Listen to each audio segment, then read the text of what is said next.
Hi everyone, my name's PK. Here I have Shabab Mortuza, who's a client of the Property Investment Accelerator. He's had a really remarkable journey. He's a finance analyst, or a strategy analyst, I should say, living in Sydney, and he's now bought 3 properties, one for a friend. He's not a buyer's agent, he's just out of his goodwill, and 2 for himself. The first one was through a buyer's agent. We'll talk about the sort of pros and cons and whether the $19,000 buyer's agent fee was really worth it or not. And then why he pivoted to do the course to buy a property that, let's say, for now was much better, but we'll get into that as well. And sort of the pros and cons and how we bought it off market, sorry, not off market, under market value, how we bought with renovation potential, how it's above 6% yield in Perth, giving good cash flow, giving growth. And he'll just sort of talk about all this. So it adds a lot of value. So if anyone is watching or listening and you want to emulate these results, buying interstate, high cash flow, high growth with big block size, subdividable properties that are going to catapult you to your financial independence, then yeah, this will be a really terrific 20-30 minutes to stick around. So that's a big introduction, but thank you so much, Shabab, for making time. No worries. Thank you, PK. Glad to be here in this call. No, I appreciate your time on this Friday, and thank you as well for coming to the event. Like I was saying before we hit record, that really means a lot to me. Welcome to the Oz Property Investment Mastery Podcast. My name's PK, and I help busy people build passive income by buying top 5% growth and cash flow property and build a portfolio using data without wasting months doing research, spending weekends at inspection or catching flights, or dropping $10,000 to $20,000 on buyer's agents every single time. So if you're confused, lack confidence, and just overwhelmed with all the information and marketing misinformation available online and don't know where to start, then this show is for you.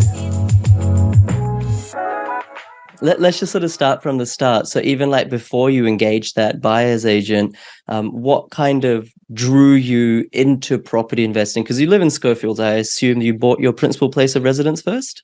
That's correct. Yeah. Look, I pretty much have a similar journey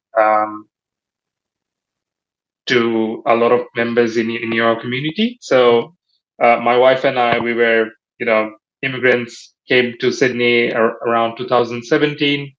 We only had $6,000 to $7,000 in our bank accounts. So we both, worked really hard and finally saved enough to buy a principal place of residence in Sydney. And we thought, that was it. We had made it. We really did well, and there's not more to life. We could be content with what we have achieved so far, and we just keep working hard, and things will get taken care of.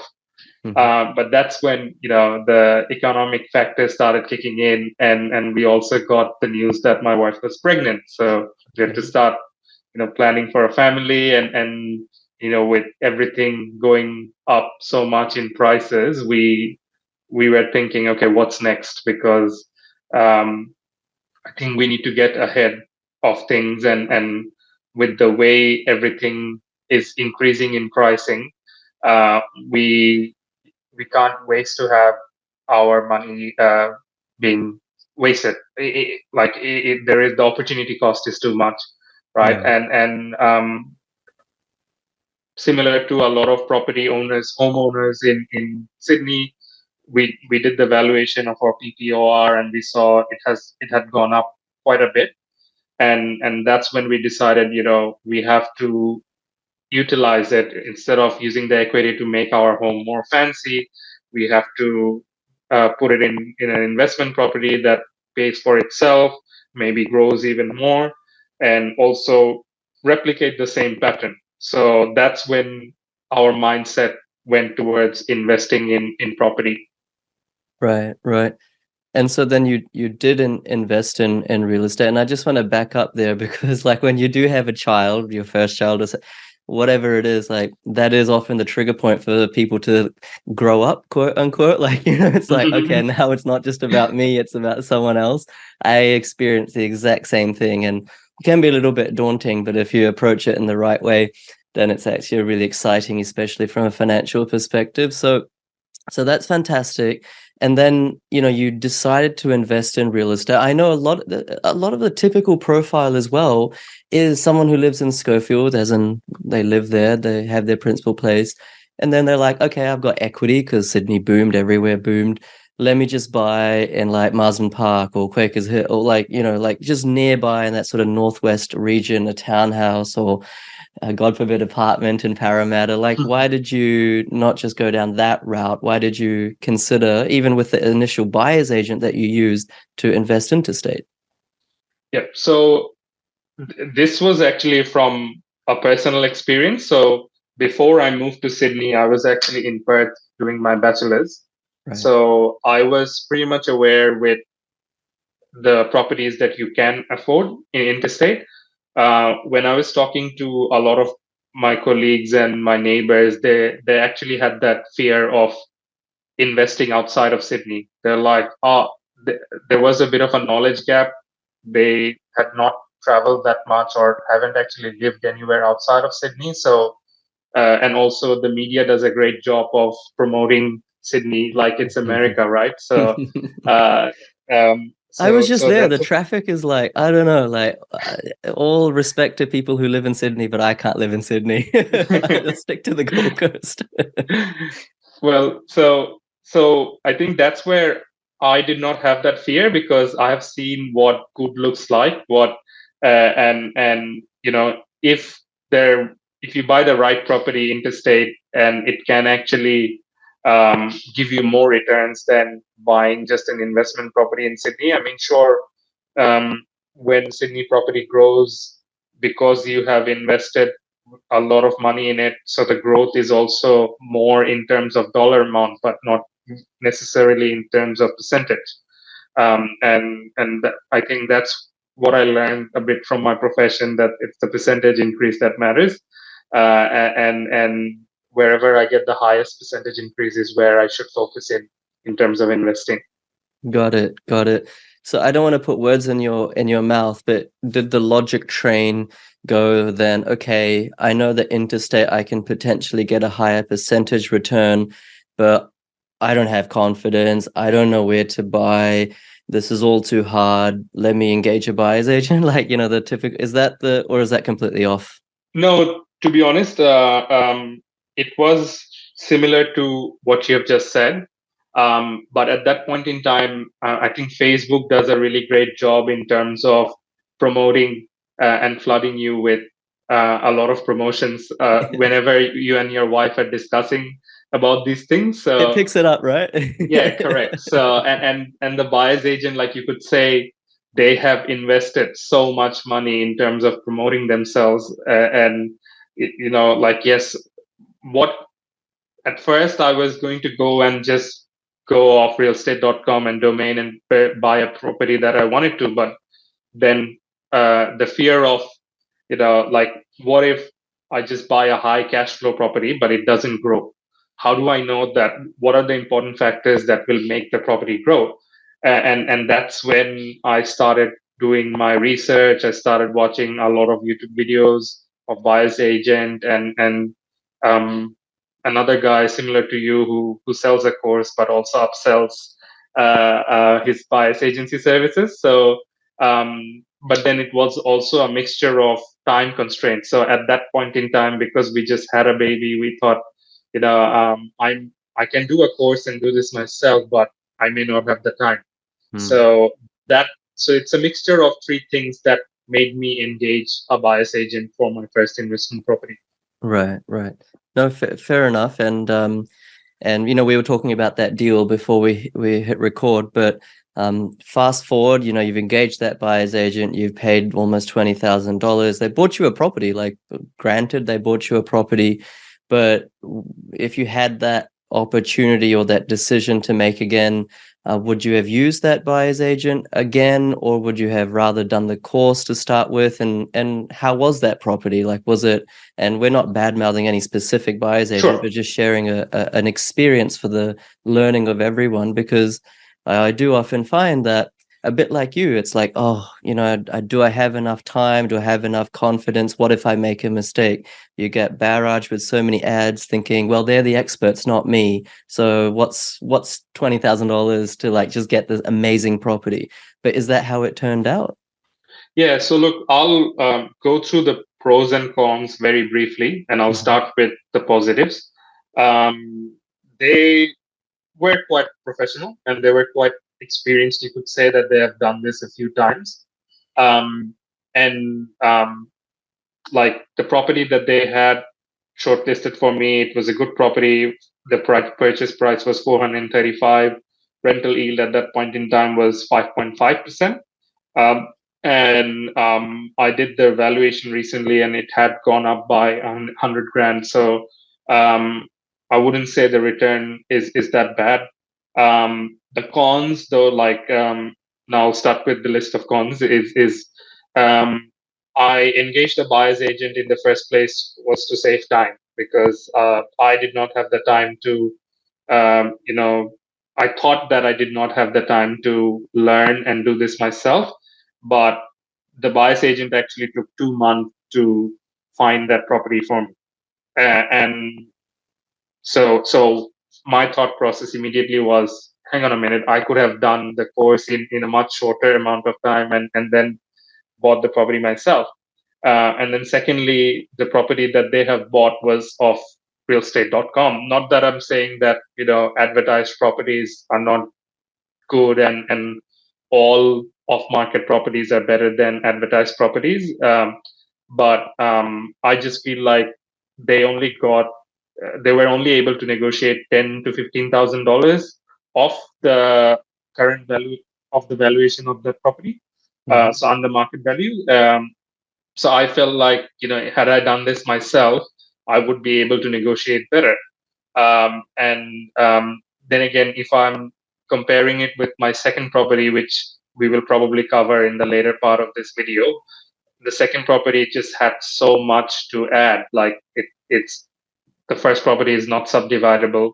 It was a newly built property, so there's not a lot of features that I could add to it to increase the valuation later down the road. And so it was, for me, it seemed like a very standard purchase compared to the money that I have put in.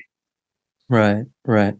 And could you just educate us all? Because when I hear, oh, it's a fairly, not I hear, but when people hear it's a fairly new property, like that's a good thing, because we all want new properties, right? Like that's the common thought process of new investors. So what do you mean? Like, what do you mean by the fact that you didn't appreciate that it was a relatively newish property? So I think, which is also covered in your course, is that if you're buying the finished product, you lose the opportunity to add value to it and then maximize on the gains later on.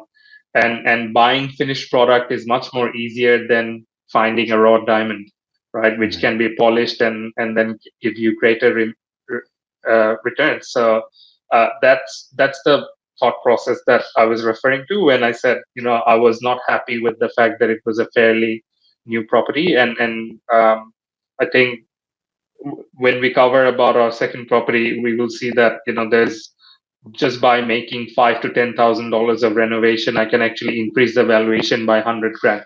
So there is not that opportunity in the first one that I had purchased through a buyer's agent. Right. That makes sense. And I mean, each to their own, and everyone's different, but paying almost $20,000 to be sent a property off realestate.com, which I don't know, you could have found yourself, because everyone has access to realestate.com. For some people, maybe that's fine, but in my mind, there's better ways to spend money, really. But anyway, let's go to your second property, which you then did the course. And so, like, did you already know about the course or myself before you engaged that buyer's agent, or had you stumbled upon me after? And then what kind of drew you to do the course? Because maybe one thought process is like, I don't even need the course. Like, I've already lived in Perth. I know some bits of Perth through personal experience. I've gone through a buyer's agent, so I know how the property buying process works, even though they probably didn't teach you, but just by osmosis, you pick it up. Like, why didn't you just have a crack at it yourself? Why did you even do the course? I think so.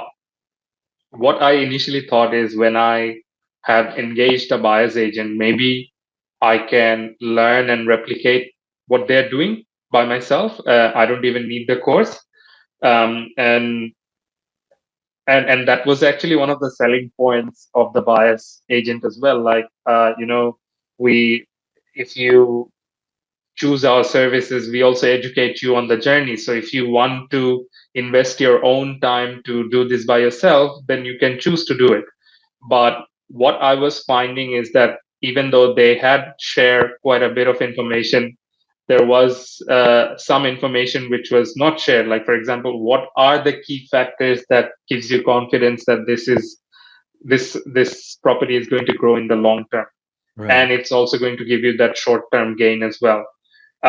So where is the sweet spot? Like, if the property had already grown by 20-30%, how do we know it's going to grow by another 30-40% in the next 1 or 2 years? Yeah. So those information were not shared in the process. So that's when, my curiosity grew even bigger. And that's when I thought, no, okay, so if I do the course myself, then I'll know what are the exact factors which will help me, which will ensure me that, okay, I'm now confident that this is not only going to give me short term cash flow, but also going to give me long term growth as well.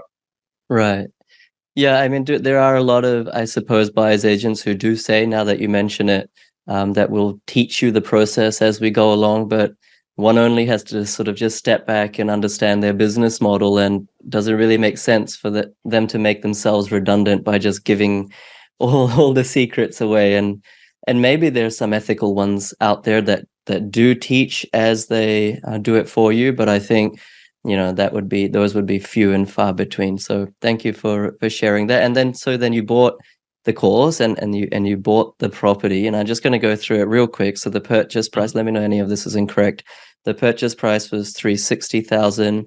The CBA valuation, so this is not like your thoughts, but like the CBA valuation at settlement, I think, was 409,000. So that's like $49,000 below the CBA valuation. You could say maybe CBA valuations are sometimes optimistic, but instead of 49,000, let's say $40,000 or thereabouts of equity going in. Money is made as you go into the property. You negotiated $20,000, and maybe we'll go into how you did that, because that was really cool. The yield is in the mid fives or thereabouts, but we'll understand why it's in the mid fives, and I'll ask you how it's going to grow into the mid sixes around your renovation story. But I think the coolest thing when you sent me the message was that it's actually subdividable into 3 lots, and the agent didn't know about this. So the sellers didn't know about this. So like when I hear something like this, or when others hear something like this, it's like, really, like, come on, like, are you being honest? But I do want to explore that as well. And I think this great thing is there's actually $1.5 billion of infrastructure, as you had found out yourself, going on in this particular part of broader Perth, which is driving jobs, driving population, etc., etc. So let's sort of just go through this like individually, and then maybe we can do like a synopsis. But let's start with the negotiation. So it was advertised from, offers from $380,000. When someone who has done the course and is educated, see on real estate doc, I assume it was real estate or domain, offers from 380. Like, how did you end up buying this for 360 in the end? Sure. I think what your course teaches us is to do a valuation before making an offer. And when I did the valuation, I had found out that a similar property like this had actually been under offer for 355, and it was slightly better renovated compared to my one. But then also I did the comparable sales analysis with a lot of the different properties. And I guess what your course also helps us to look at is, don't just look at the spec, also look at the features inside the property when doing the comparable sales analysis. So I think that really helped me negotiate, because I was able to go and point out exact details and put in a figure to the sales agent that this is how much it's going to cost me to do this much work on for this damage, even though I didn't really end up doing those renovations necessarily, but it really helped in terms of negotiation. The other thing, I'll try not to give away too much about your course, respecting the privacy, but I think the importance of having a good property manager um, um, is that if they're in your team, they know your game. They intentionally did the inspection and took photos in a way where it gives you more leverage when negotiating. And I think I got also a bit lucky in a way where the sales agent had actually, anyone can go into the ad and look at that.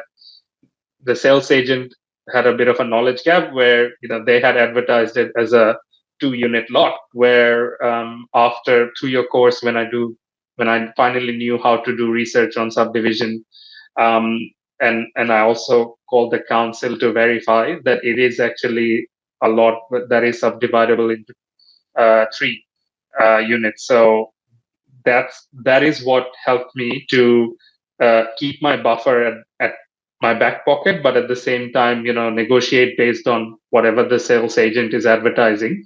And eventually, I was able to put my offer in before the first inspection. I think that was also a very key point, because I was lucky that it was a deceased estate. Um, Not that I'm being insensitive to the unfortunate people, but the sellers were in a rush to sell the property, and because I had already made my offer had gone in already before the first inspection. There was a lot of confidence to accept my offer. And for a typical homeowner, people who are trying to buy properties for themselves to live in, it wasn't a typical property for them. So that's the advantage that I had. So timing, due diligence, and I guess the negotiation tricks which is taught in your course. Right. So I guess in the negotiation, like I really appreciate how you explained it, because it's not just a case of like, hey, Shabab is the selling agent, I'm the buyer, I'm just gonna give you 20,000 less or 30,000 less. You have to like that's just dumb. You have to rationalize it, and for rationalizing and clear, sort of clarifying a logic that sticks in the selling agent's mind to think, yeah, actually, I should condition my vendors or my clients, the seller, that this is a good price. You need to have knowledge, and I think that's how you did it. So that was fantastic. And do you think that CBA valued it at $49,000 more than your purchase price simply because of that knowledge gap from the agent, whereas they thought it was a 2-lot site, whereas in fact it was a 3-lot site? Is it just that was 49 grand difference, or has there been growth in the, I don't know, 1 or 2 months between exchanging contracts and settlement? Or just sort of because when people hear that, they're like, oh, I don't buy it, I don't think that's real. What's your thoughts on that? Yeah, so I guess the truth is in the logic.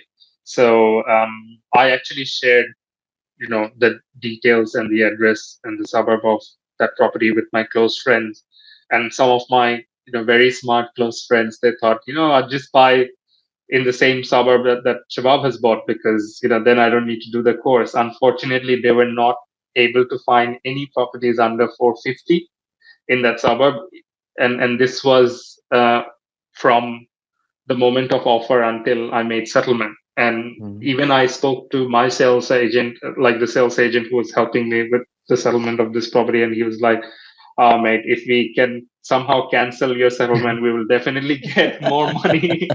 So I was like, "Unfortunately, you can't, because there is no seller. So it's only the executor who's making that decision." So so that's when it gave me confidence that I did really win the property under market value, and CBA valuation is not wrong. In fact, it might be underestimated. The current valuation, like if we do a proper desktop valuation, a proper valuation inside the property, then I think it might be more than that because I've also done a few cosmetic renovations as well. Right. That's good to know. That's good to know. And it's obviously a large block, 986 square meters, brick house, but, to boot. Lastly, on this property, before we go to the next property, you did say to me before we hit record that you're accepting a lower yield for the time being because that tenant is allowing you to renovate cosmetically renovate that property. And so it's kind of a win-win. Just sort of take us through your thought process of accepting that lower yield, sort of what exactly you're doing to renovate that property, and then how much that yield or rent could go up, and maybe in fact even equity could rise in that property. Just that sort of value add process that, even when I started as an investor, I was like, I don't want to do value add. I don't want headaches. I don't want any hard work. I just want money, right? So it's very lazy thinking, but your thinking is much more mature than mine when I started. So just take us through that. Yeah. When you're in the property investment journey, you're like any other business owners, right? At the end of the day, your money is coming in from your customer and your clients. And like any good businesses, you should learn to take care of your customer and your clients. So the tenants that I found, so I actually had a rental appraisal for 400 to 450, and my property managers were actually pushing me to get the renovation done and then do the advertisement and get a tenant in at a very higher yield. But there was also a family who needed a home, and the advantage of buying in a suburb where the vacancy rate is so low is that you don't even have to advertise. Like, there are tenants ready in the property manager's database, who are ready to take your property without advertising, as it is. And my property was rented just a week after the settlement. So I had found a family who had 3 or 4 kids, and they were in dire need of a place to stay, and they were they said, even though my mindset was we'll do the renovation and then get tenants in, they were okay to take the property as it was. So that's when I thought, why not help someone out and then also help myself in the same process. So we could, instead of me paying ten or $15,000 upfront, I could use the rental money from them to do the renovation slowly, and while they're also there in the property and taking care of it. So that's how I decided to accept, a much, like, only $50 off from what the current rent would be in that property, and then but at the same time also providing a home for a very young family. That's so nice. That's so nice. And I think it's really cool to hear that, because it's not like you're a charity and just providing someone with a discounted place. But at the same time, you have a conscience, and you're doing something to, help another family. And it's a genuine win-win situation. And, that way you don't have vacancy, et cetera, et cetera. So that's really cool to hear property investors apply ethics and just kind of being a nice person alongside their property investing business. So congratulations on that. And I have to mention, let's go to yours, unless you want to say anything else about this property. I have to mention that when you messaged me, because for anyone who's watching, I tag all my clients and share these deals in the Facebook group. And, where the clients allow me to tag them or mention their names, I do so. And so I did for Shabab, and he obviously got probably a bunch of DMs, and probably a lot of people said, like you had said to me over the messenger chat, that, oh, you might have got lucky. This might have been like many, many, many months ago, and the deals like that aren't available anymore, or it's just like too good to be true. But then you actually just went ahead and got like an even better deal more recently. And this was like not for yourself, but presumably one of these friends who didn't want to do the course. No offense taken. But so this sort of walk us through that deal and how you just replicated this whole, you could say, luck-filled deal, but you just did it all again. Yeah. So I think rightly, as you said, there were a lot of DMs, but one of them was actually from a former colleague who was also a very close friend. and he was like, "Hey, Shabab, I didn't know you're such a good investor. Can you go and find me a property like that?" Like, and that friend was also, um, let's say, pre-wired with a lot of the negative sentiment, which was coming as well. Like, there were, a lot of the members in the community who really appreciated, and I'm heartfelt thanks to them for recognizing the effort. But then there was a few, things where, I probably got lucky, and it's impossible to find a property like that here in Perth anymore. And this deal must have been 6 or 7 months ago. I was like, no, that is probably not true. If I actually had the money, like I can buy a similar property like that. It's not easy, because yes, the general statistics will tell you Perth has grown and there's no more deals anymore there, so I should probably invest in Queensland. Uh, but people, they're still being influenced by the overall sentiment, by what people are saying, by what media are saying. So I had a friend who I was just sitting beside, in your seminar here in Sydney. So he was telling me that, oh, I thought I would not be able to find a property like this in Perth, so I just went towards Queensland. I was like, mate, but you should have let the data do the work, right? So, and that's what I did. When my colleague approached me and he said, can we go and replicate what you've done? I was like, of course, 100%.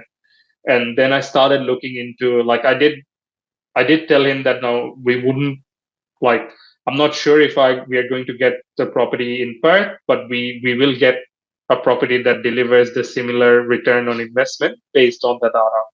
And luckily, it pointed towards a suburb which is in Perth.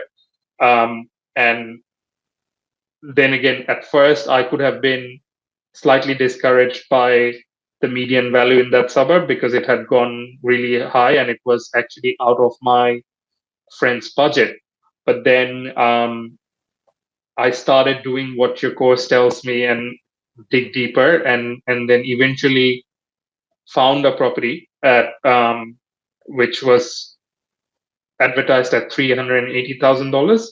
So typically in that suburb, the median price is around 430 to 470, but this one was 380 because it was a two-bedroom home in a suburb where it typically has 3 or 4 bedroom homes. So that's the reason why it was slightly advertised cheaper.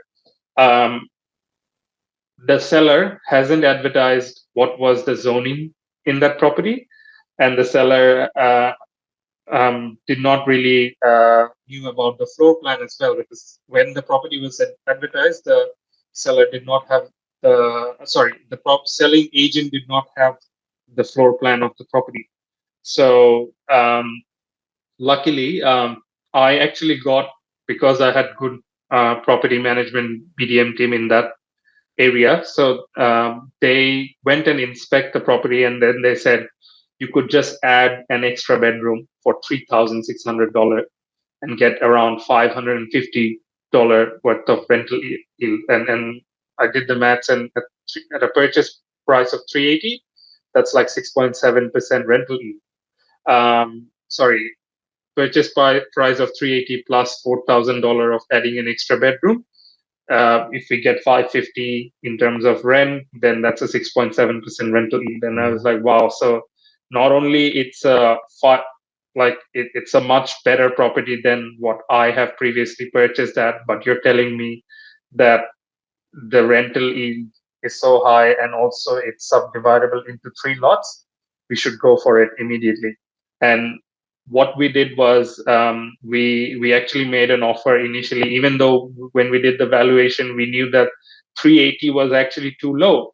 But because we knew that we were the first one to make an offer, we actually made an offer at 360, because through your course we knew that if you're the first one to make an offer, then the selling agent will actually have to come to you in case someone's counter you. So there's no need to be carried away by emotion. Let the data do your work. And then we made a very statistical offer. We said, look, there will be extra cost of adding a bedroom and doing slight renovations, blah blah. So never make an offer at advertised price, because then you're just getting carried away by sentiment. So eventually the sellers were quite strong, because they were also experiencing the market. They were also seeing what was happening beside them. And then we finally got to a stage where, what is your number that you will be comfortable with accepting? And then eventually my friend had the offer accepted at 380. Right. For this property and the last property, I think a common theme is that you were the first one to make an offer. Like you said, it was almost before, or well before, the first open home or open for inspection. And I think that's a key ingredient as well, to put yourself very professionally in a very measured and calculated way in front of the agent. So you don't just become one of the statistics, 40, 50, 60 offers. You have to be quick to the punch. You have to be like really active. That doesn't mean you need to make it a part-time job, but when you see something come for sale, when you have those relationships with the PMs, as soon as something does come, then you have to act quick. And for that, you need knowledge. And I think that what you said around suburb selection, great, but there's so much more to property investing than just suburb selection. Everyone wants to know, right, Shabab? Like, oh, well, what's the Perth's best suburb under 350, under 400, under 450, under 500? That's not quite how property investing works. So I thank credit to you for getting this fantastic deal for your, not client, but for your friend, which, yeah, I'm sure he owes you a drink or two after that.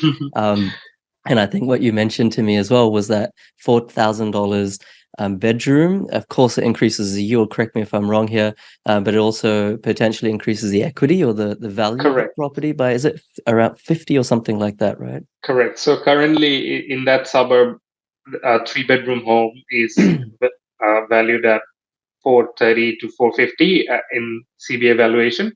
But like if we narrow it down to the purchases that has been happening for the last 2 months, every 3-bedroom home, which is a very good condition in that suburb, have been actually selling over 450 plus. Yeah. So I think 50K is a very conservative estimation in terms of how much the equity will go up if we do add the extra bedroom.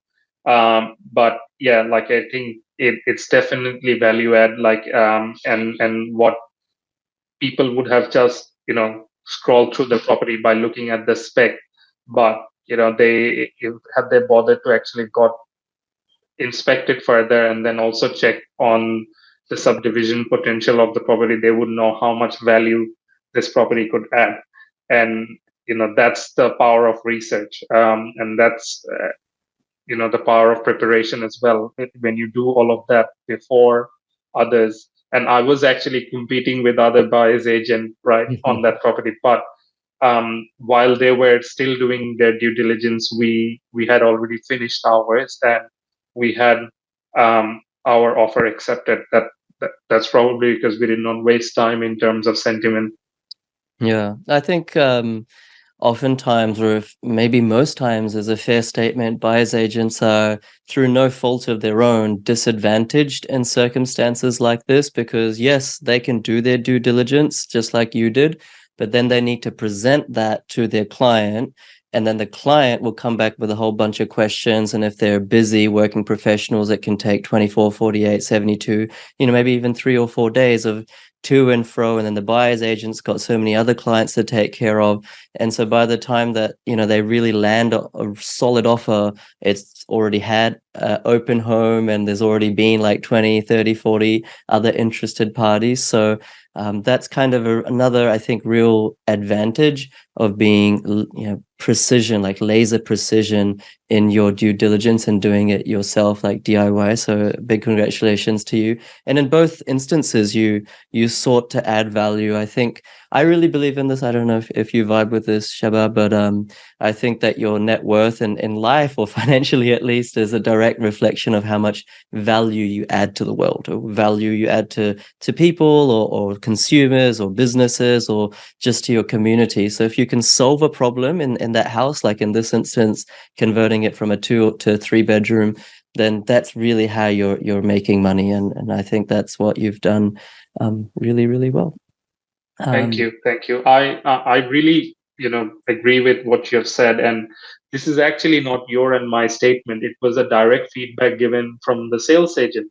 The sales agent values more when the buyers directly approach them instead of a buyer's agent. Now, I've seen so many buyer's agent advertising that, they have better relationship with the sales agent, and that is also something that helps them get those property. That isn't true. When I mean, a buyer's agent might be best friends with a sales agent, but if I was a seller, I would obviously, appreciate more of the direct buyers rather than a buyer through an agent, because I knew that this guy is, because he wants the property, he's directly coming to me. And yeah, and I think that is what has also helped me compete with other buyers agent when I was buying this property for myself or helping my friend to directly buy it. Yeah.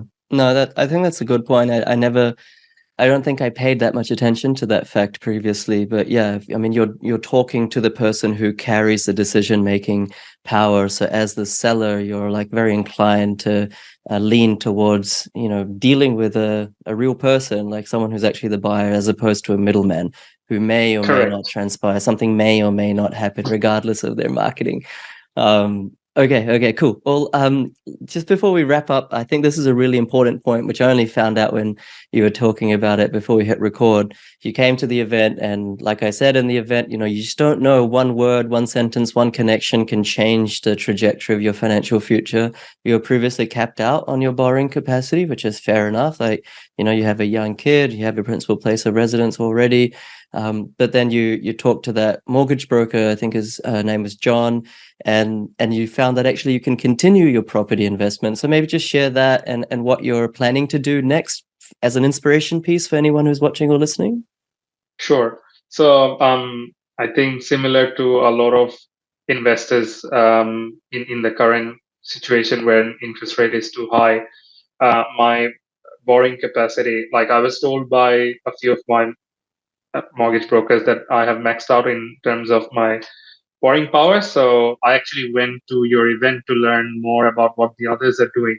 And then I found out through John, who was also a speaker at your event, is that there are so many things you can do with your self-managed super fund, and then you don't necessarily need to sacrifice your um, lifestyle, but there are few adjustments you can make.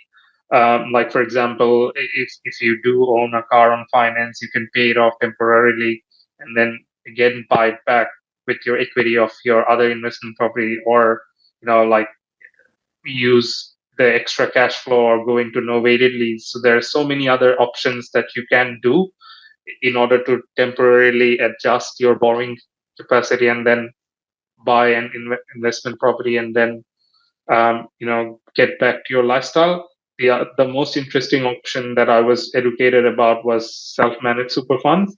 So what we found out that my wife and I can potentially now buy two properties through self-managed super funds. So in where we had, the impression that we had already hit max in our borrowing capacity.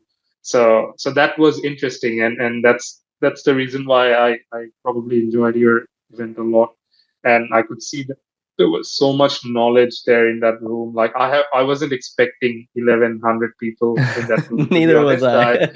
I. Yeah, so I felt really bad. There was a whole bunch of people that were turned away at the door by security, but if any of them are watching, thank you for coming. I'm very grateful. yeah, so it was good. So I think there's never an ending to learning, and no matter how great you are in terms of winning your deals, you can always do better. You can always learn better, and you should always keep an open mind and be humble to what other people are doing. Just because someone has only bought one property, they could have a formula or a strategy that might be better than yourself as well. So the investor. So that's the mindset that I had when I went to your event, and it really paid off. Yeah, that's really good to hear. And I think as I hear you speak, the sort of things that comes to my mind is that you've always leaned and being chased, you could say, or like closely knitted to the data, to the statistics, and to the facts, as opposed to what your colleagues or friends or people on Facebook DMs or the media have said, because facts don't care about your feelings. And so why should we care about our feelings when they're trying to make money through facts, right? So I think you've done that really well for yourself, and then obviously for your friend as well. So a big congratulations to you. And I'm very glad that you're able to find a way to buy more properties. And I think Australia needs more property investors, not just any property investors, but property investors with heart and do the right thing by their tenants as well, like you obviously have done. So I just want to say big congratulations, and looking forward to your future deals. Thank you, PK. We'll keep you posted, and everyone in this community as well. Thank you so much, Shabab. And guys, I really do want you to watch these like interviews with real people, because it's from these that, just like Shabab did, you can pick up gems and use that as a tool in your own arsenal when you're coming to buy and property and achieve wealth. You just don't know what you'll learn, and there's more than 100 of these. So honestly, don't care whether you do the course or not, but watch those client interviews, because these guys are like, I don't know, this might sound a bit proud, but honestly, I'm so proud of them, and they're really the best of the best. So I'm really happy to see these experiences, and I want everyone, course or no course, to achieve the same. So thank you for listening, and Shabab, I'm very grateful for your time, and thank you for sharing that. Thank you, PK. Okay, thanks everyone. I'll see you next time.